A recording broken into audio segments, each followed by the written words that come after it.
आष्टी तालुक्यात हिवरा सुलेमान देवळा धानोरा परिसरात झालेल्या जोरदार पावसानं हिवरा येथील कांबळी नदीला पूर आलाय। त्यामुळे लगड वस्तीकडे जाणारा हिवरा दादेगाव रस्त्यावरील पूल पाण्याखाली गेलाय।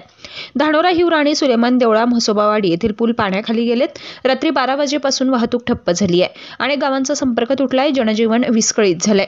धानोरा येथील कांबळी प्रकल्प पाण्याने भरला असून आज तो ओव्हरफ्लो होण्याची शक्यता आहे।